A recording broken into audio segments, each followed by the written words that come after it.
Okay, everyone, so welcome back, and we are going to work on exercise 2 on week 4. Let's walk through this exercise. Now, different this time, what we're going to do is we are going to use table 6-2 with all of the durations that are listed here in this table, and we are going to create what's referred to as an activity on node diagram, and I'm going to do it in Microsoft PowerPoint. I am going to take all of these activities and I'm going to create nodes for them, and notice that the activities are telling me where its beginning node and ending nodes are and the duration. So you're going to have to kind of just hang with me while I do it. We are going to end up with something that looks like this. So let me start off in Microsoft Project. I'm going to start a new blank presentation, and I'm going to immediately switch this to a blank file because I don't need any of the title stuff. I don't need anything. We're gonna draw in Microsoft PowerPoint. So let me show you how this is going to work.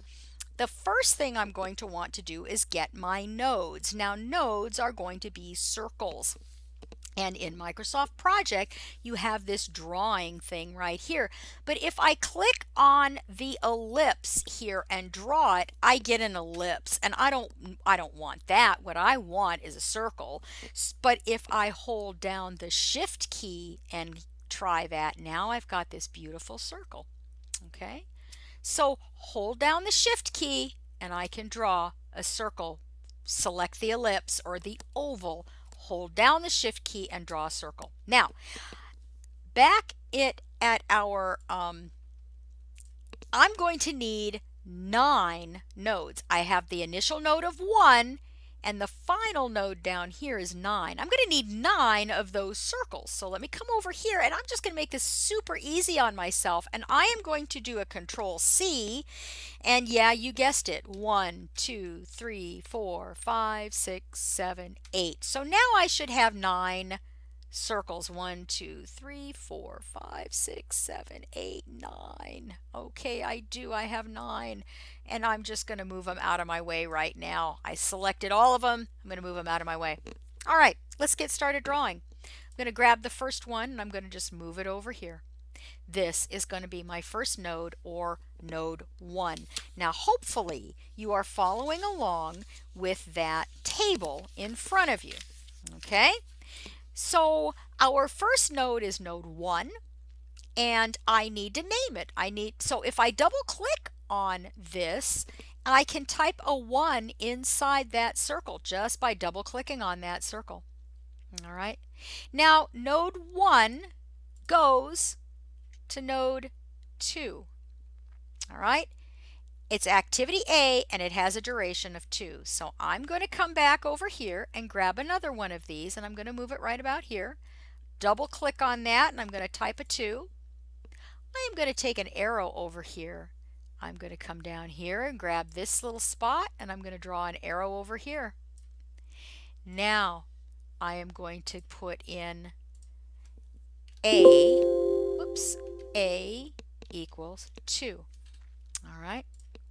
So I have just put my initial node 1, my starting node of 1, my ending node of 2. I've drawn an arrow and I've put a text box over there that represents activity A with a duration of 2, starting at 1 and ending at 2. Let's go to B. What's our next one? We're going to start at 2 and end at 3, and it's B2.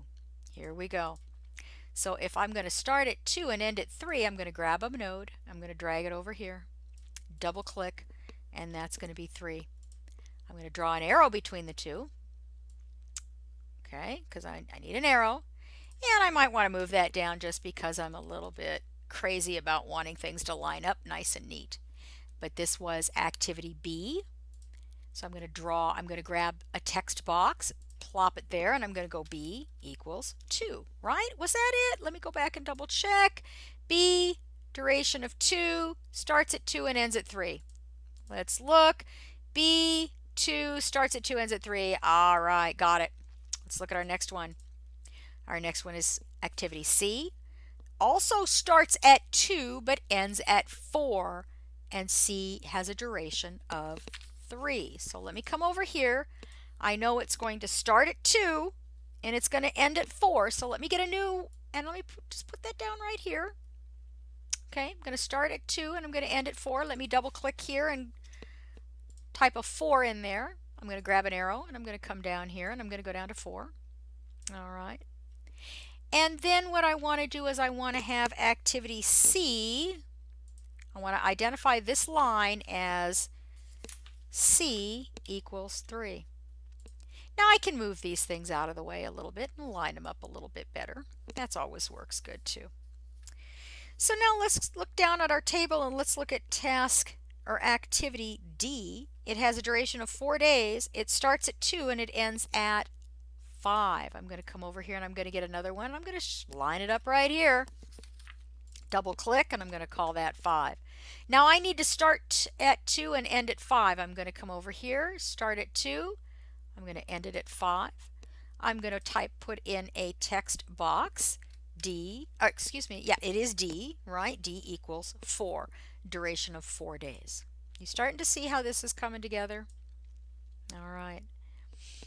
So then let's go ahead and look at E.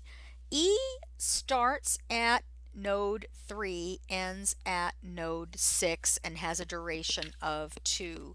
So I'm going to start at node 3 and I'm going to end at node 6, which means I need a new node here. All right. Double click 6.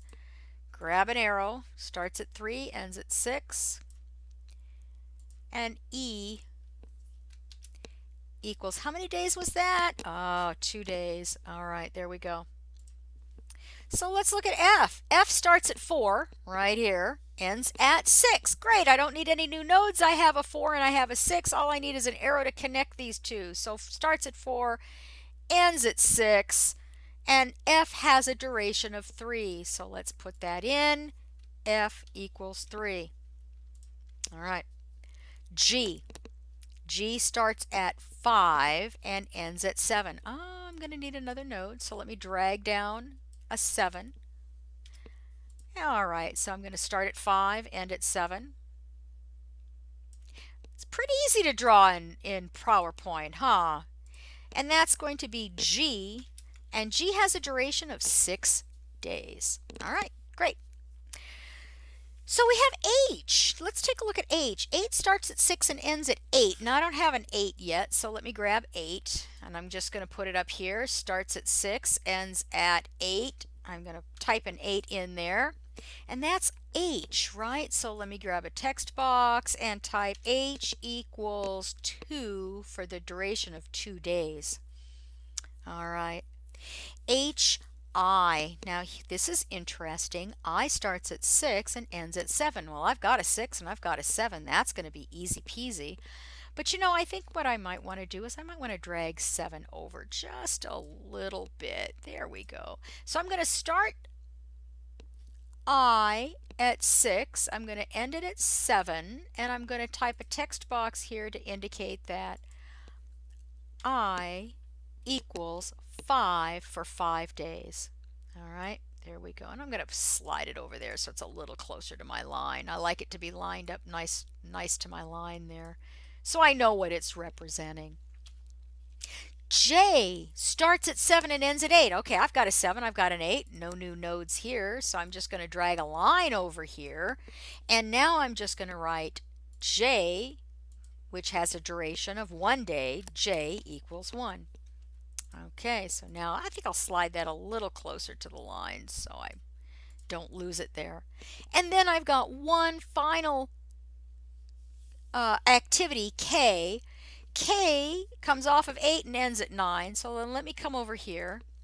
9, let me grab my arrow, drag it over there. Let me grab a text box, and this is my last one, and it is K equals 2 for 2 days. That's it. We just took this table here, we took all of these activities, we started at an initial node, ending node, and we added the estimated duration to create a diagram called an activity on node. Now the last thing you need to do here is to figure out your um, longest path through. But what I'm going to do is I'm going to stop this recording and I'm going to do one more recording on this to show you what that longest duration is. So meet me back here for the third and final.